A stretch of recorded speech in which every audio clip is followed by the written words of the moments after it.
Hi everyone, it's Melissa Morrow coming at you from my office in St. Augustine, Florida.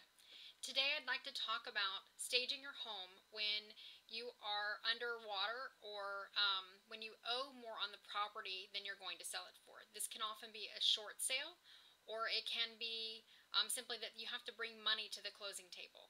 And one of the biggest objections that we hear in the market is that people who have to bring money to the closing table, or they're working in a short sale, they think that staging just isn't an option for them. There's no money there, they're already having to pay extra, or they're not going to be able to make it, and they just sort of discount the whole staging process.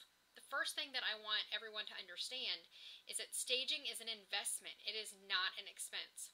I'm going to kind of go over some industry statistics and really showcase how it is that staging can help you actually bring less money to the closing table, saving all of the money and then some from staging, or if you're in a short sale, how you can help speed up the process if that's something that you're looking to do.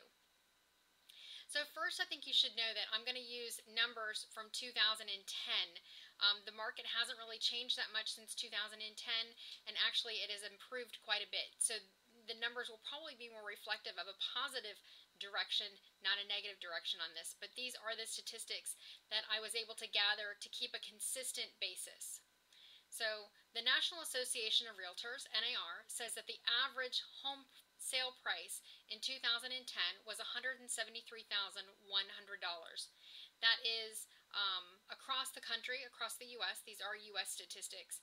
And the important thing to understand is when I'm using these numbers that we're not using a very expensive home. We are talking about the very average home across North America, well, across the U.S. And Zillow shows that the monthly reduction for a home is actually 1%. That means every 30 days that your home sits on the market, it is being reduced by approximately 1%. Now, these price reductions don't necessarily come every 30 days. Sometimes they come in chunks over time. But do understand that that is a national statistic, that every single month the price reduction of your home is 1%. On a $173,000 home, that is approximately $1,700. And truly it shows that homes under $2 million have a 9% average price reduction over the life of the listing. And the average listing is currently taking about 9 months to sell. And so that actually plays perfectly with the Zillow statistics of 1 per month. They're each saying that if it's 1% per month and over the course of an average listing, which is 9 months across the U.S., that is a 9% price reductions. Homes over $2 million actually average 14% price reductions. So there we're not talking about the national average home, but if you are in a luxury home, you have to understand that staging becomes that much more vital. And RESA, the Real Estate Staging Association, says that staging will save you 78% of days on market. When we look at that 9-month average, that actually equates to about 7 months saving. That's 7 months of saving carrying costs and all of the maintenance that goes along with it. If the home is vacant, the cost of staging is well made up for by saving 7 months of carrying costs plus 7 months or 7% of expected price reductions based on national statistics. So what does that mean to the average home seller? Well, in my blog at melissamorrow.com, I'm going to break down all the numbers for you.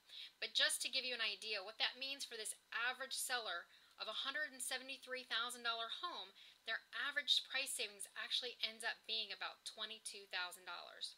Now, I've been a home stager for a lot of years, and I can tell you that I have never once seen a home staging expense that comes anywhere close to $22,000 on a $173,000 home.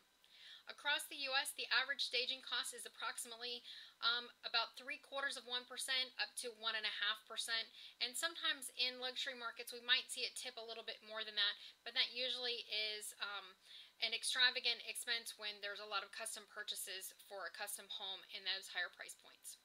And again, the annual return, or excuse me, not the annual return, but the return on a home staging expense is not an expense, it is an investment. For most people who are sitting here watching, if I told you that if you give me $2,000, I'm going to turn around and give you $22,000 3 months later, I think most of us would find a way to get that $2,000. And that's really what we're looking at when we're talking about home staging. I hope you'll read my blog at melissamorrow.com and get all the numbers to see how we're backing these up. But I do want you to understand that it is not the initial expense that you need to worry about. It's the net, what you get out of it. So while it may cost you a little more up front, in the long run, you're going to be much better off staging.